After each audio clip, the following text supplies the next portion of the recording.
চাঁদপুরের হাইমচর উপজেলার ঈশানবালা খালের মুখে নোঙর করা এমভি আল বাখেরা নামের জাহাজে যারা হত্যাকাণ্ডের শিকার হয়েছেন তাদের দুইজনের বাড়ি ফরিদপুরে। নিহত এই দুইজন সম্পর্কে মামা ভাগ্নে। ওয়ালটনের পণ্য কিনে জিতে নিতে পারেন নগদ 20 লক্ষ টাকা। Double million offer, Walton fridge কিনে পেতে পারেন 20 লক্ষ টাকা। রয়েছে কোটি কোটি টাকার নিশ্চিত উপহার। জাহাজের মাস্টার ছিলেন গোলাম কিবরিয়া। তিনি ফরিদপুর সদরের গেরদা ইউনিয়নের জোয়াইর গ্রামের বাসিন্দা মৃত দীনেশ মণ্ডল ও আছিয়া বেগমের ছেলে। গোলাম কিবরিয়া 4 ভাই ও 1 বোনের মধ্যে বড়। তিনি 1 ছেলে ও 2 মেয়ের বাবা। তার 2টে মেয়ে, একটা ছেলে।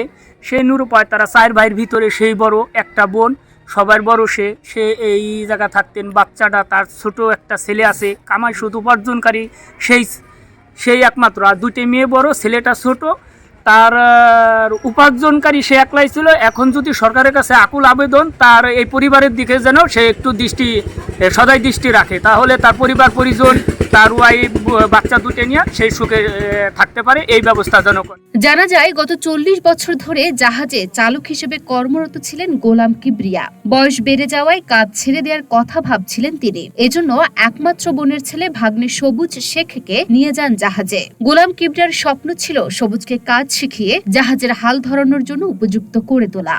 অন্যদিকে ভাগ্নেকে প্রতিষ্ঠার পাশাপাশি বড় মেয়ে হাবিবা আক্তারের বিয়ের দিন ঠিক করা হয় আগামী 10ই জানুয়ারি। আর মামা এবং আমার ভাইরে পরিকল্পিতভাবে হত্যা করা হয়েছে, আমরা বিচার চাই। 7টা লোক, 2জন এখনো নিখোঁজ রয়েছে। সবাই ধারণা এটার সাথে জড়িত, মালিক পক্ষ জড়িত আছে। এটা আমরা সুষ্ঠু বিচার চাই।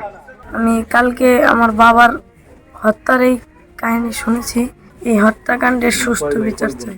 গোলাম কিবরিয়ার ভাগ্নে সবুজ 6 ভাই ও 4 বোনের মধ্যে চতুর্থ। সবুজ কোনো কাজে থিতু হতে পারছিলেন না, অনেকটা ভবঘুরের মতো জীবনযাপন করতেন। অন্য ভাই বোনেরা যে যার কাজ নিয়ে ব্যস্ত, তাই সবুজকে নিয়ে মা রাজিয়া বেগমের চিন্তার কোনো শেষ ছিল না। 2টি মৃত্যুর ঘটনায় এলাকাবাসী হতবিহ্বল। এলাকা জুড়েই শোকের মাতম। সে তো অনেক ভালো মানুষ আর অনেক দীর্ঘদিন ধরে চাকরি করে।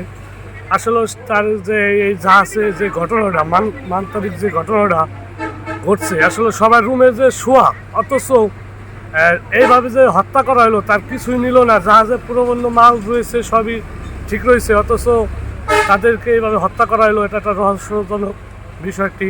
আসলে আমরা মিডিয়ার আছে, বড় বড় কর্মকর্তা অফিসাররা আছে, অনেক ধরনের প্রশাসন আছে, এদের সবাইকে তদন্ত করার জন্য অনুরোধ করা যাচ্ছে। বড় মেয়েটার বিয়ের দিন ধার্য করছে আগামী মাসে 10 তারিখে। ইতিমধ্যে সে আসবে, বিদায় আজকে সে লাশ হয়ে ফিরতেছে বাড়িতে। আজকে মর্মাহত এই ফ্যামিলিটা শেষ হয়ে গেছে। এবং এই যে 2টা মেয়ে বিয়ে হয়ে গেল, একটা ছেলে অসহায় ছোট বাচ্চা, এরাই চলে যাইতেছে।